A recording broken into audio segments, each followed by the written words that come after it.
various hospitals for tests and scans, but they all told her she was fine and that their machines couldn't detect anything wrong with her. However, her health kept deteriorating rapidly. Because Grace was a dedicated Christian, she would often pray about her sickness. She would come to the altar in Uzo's church, go on her knees and pray to God to help her, to heal her and see through her. But all her prayers went unanswered. Grace did everything humanly possible within her power to save herself, but all her efforts were useless. She took all the drugs that she was given just to get better, but they were pointless. As the days went by, Grace became very frustrated and depressed. She had given up on life because she was unable to find a solution to her ailments. One day, she lay down on her bed in defeat, with tears rolling down from the corners of her eyes because of her unknown predicament, crying to God, talking to him from the depths of her heart and asking why he chose to forsake her in pain and sorrow. She said, "Father Lord, I've been faithful to you all my life. I've spent the better part of my life serving you, dedicating my life and all that I have to you. Is this how you want my end to be? Do you want me to die without being aware of the cause of my situation? Why don't you want to answer my prayers? Why are you ignoring me? Why are you silent? If this is your will, if this is how you choose to end me, then let your will be done." While she was crying to God, she dozed off in a deep sleep and had a very strange dream. In her dream, she found herself in a very white room. Inside that room, she met a man.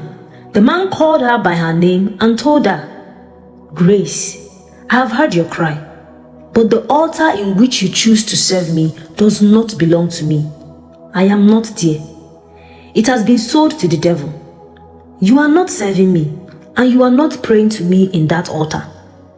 You've been praying to the devil.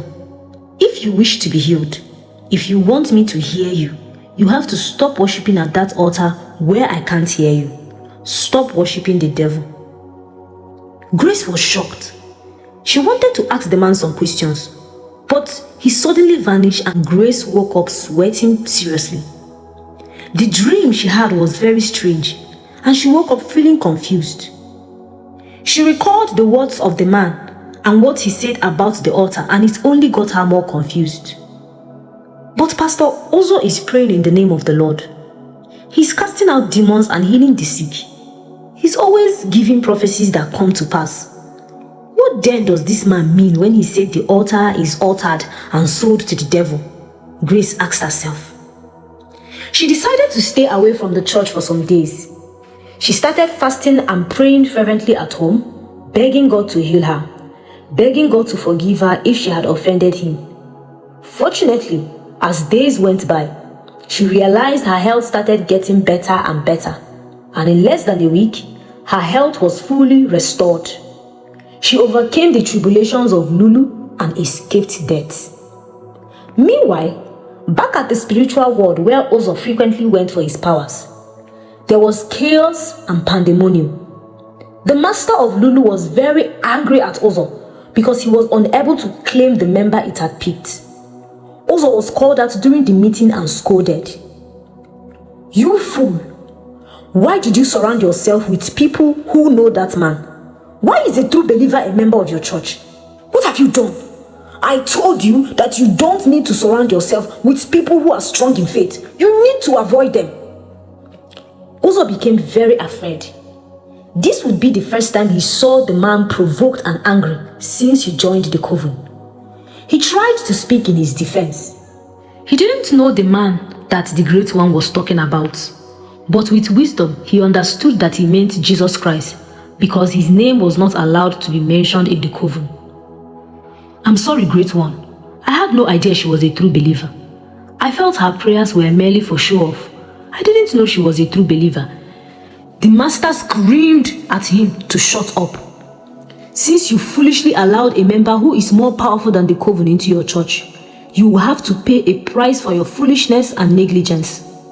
Lulu wants to make another sacrifice to make up for your mistake. Now you have to choose in between your life or that of your wife. Uzo was heartbroken. He deeply loved Ifeoma, and over time he had grown to love her even stronger. Ifeoma was also pregnant with their first child, and the pregnancy was 4 months gone already. But Uzo didn't have a choice. To save his own skin, he decided to sacrifice his wife instead. "Take my wife," Uzo said with a painful voice.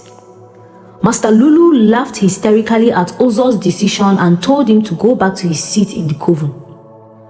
After the meeting, Ifeoma was inflicted with a very deadly sickness despite the fact that she was pregnant. Her health started to deteriorate and she started losing weight.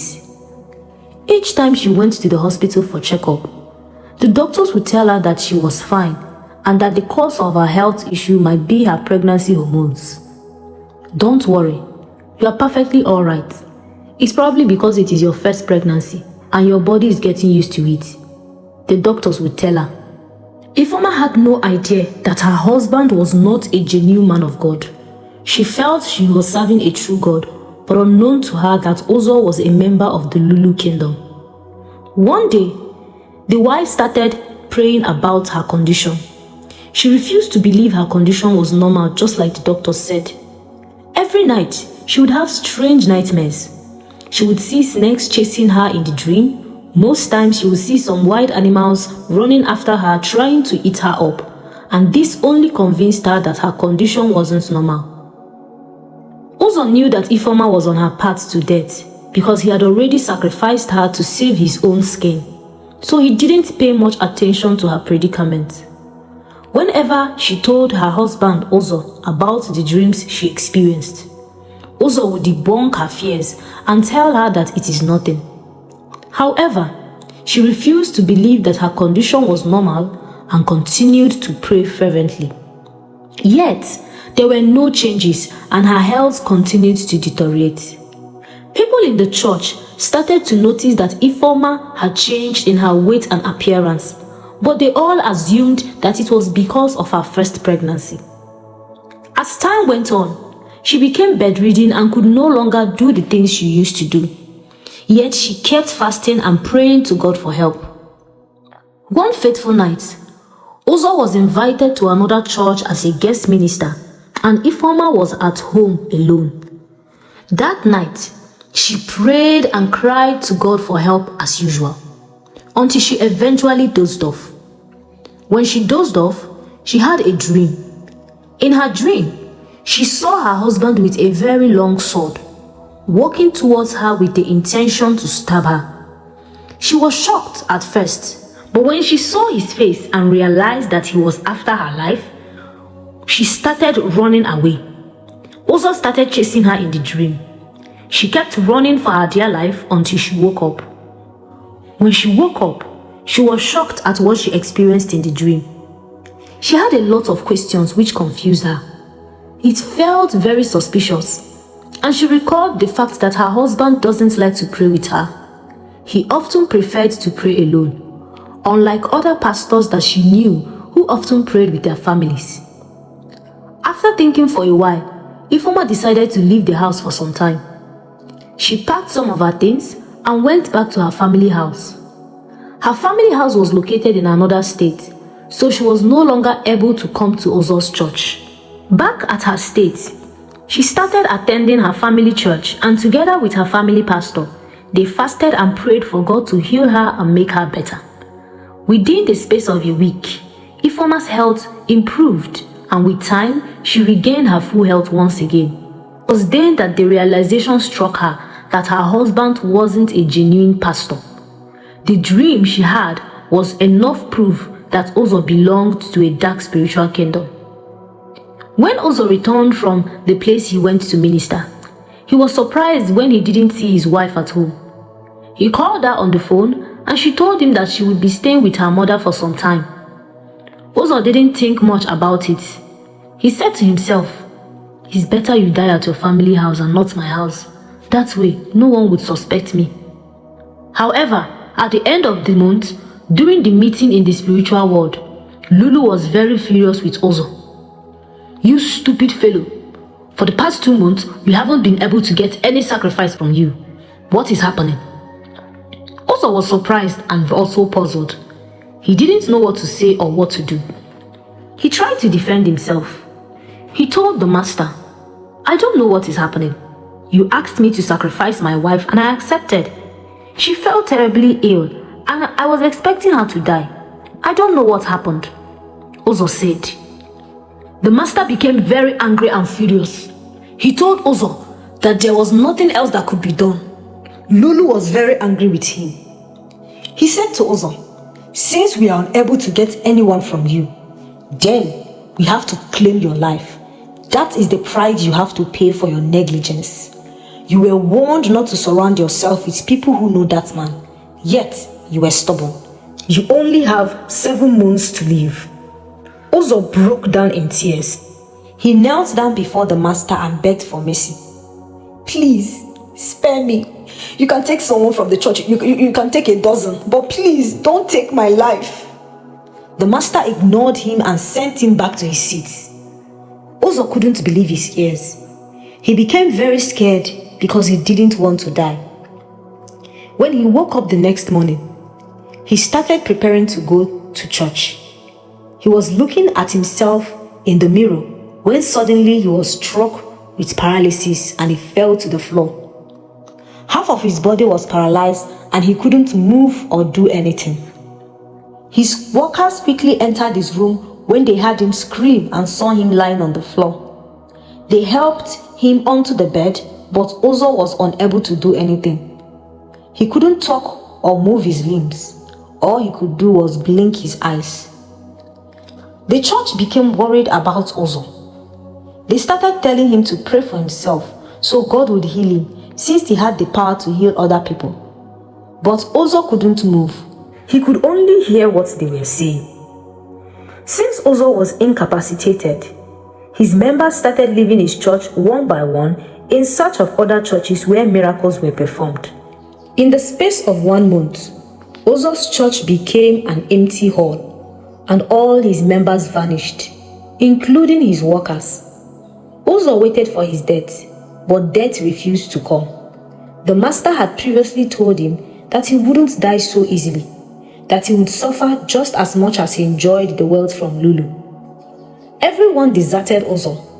Fortunately, his father heard of Uzzah's condition through the news and quickly came to pay him a visit. His father was a genuine man of God who truly loved and worshipped God, so he carried Uzzah from the city back to the village. When he got back to the village, he placed his son on the bed and started praying for him. Since he was a good and serious man of God, he had a revelation where he discovered that Uzzah got involved with the devil and he was paying for his sins and evil doings. His father was heartbroken that Uzzah had swayed from his teachings. He went into prayers once again and pleaded with God to forgive his son Uzzah and give him another chance. After praying that night, Uzzah's father lay down on the couch in the sitting room where he fell asleep. He had a dream, and in his dream, a very old man in white walked up to him as he was walking along a lonely road. The man told him that he had a message from God for him. He said to him, "God told me to tell you that he would save Uzzah and take away his paralysis. However, Uzzah has to confess his sins to the world if he wants to remain healed and saved. Ask him to confess. Only after his confession will he be saved." The man continued walking. Uzzah's father was confused and at the very same time surprised. Immediately, he woke up from his dream. After his father woke up, he went to Uzzah, sat beside him and began to pray for him, for God to loosen his tongue so he can speak and confess. When Uzzah was healed and after the prayers, he started confessing his sins to his father. But while he was confessing, the forces from the spiritual realm of Lulu appeared in the room and started to manipulate him so he wouldn't expose their kingdom. The bulbs in the room exploded and a great wind started blowing. Uzzah's father was a strong pastor. He started praying fervently. fighting against the forces of Lulu. Uzzah was the only one who could see them, but his father was wise enough to know what was happening. They both prayed and prayed, screaming the name of Jesus, which was unbearable for them, until the forces disappeared because the heat was too much for them. Later on, Uzzah confessed his sins and told his father everything. He apologized for swaying away from the true gospel and promised to revert back to God. His father prayed for him and he denounced the kingdom of Lulu. In the days that followed, Uzzah started to gradually regain control of his hands, his legs, and his whole body. He became a changed man. He gave his life to Christ and changed his old ways.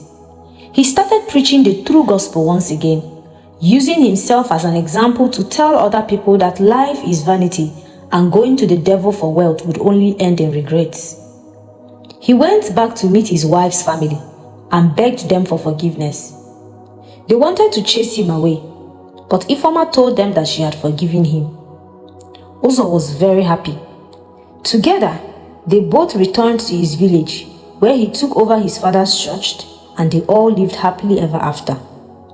Mr. Uzzah learned not to be greedy or envy anyone's success, because life is a journey and everyone has their own peculiar race to run. Don't be envious of someone else's progress, because you don't know what they did to get to where they are. No matter how frustrated you may be in life, do not be tempted to approach the devil for assistance. At the end of the day, you would end up worse than you were and filled with regret. Nothing good comes easy. If it sounds too good to be true, then there is a greater price to be paid, a price that will cost you everything. Be wary of the friends you keep and more wary of the advice you listen to. When you start facing the consequences of your decisions, you would be the only one to face it. They wouldn't be there. Not everyone that performs signs and does wonders is a child of God. Be vigilant and wise when it comes to those you trust regarding the things of the Spirit.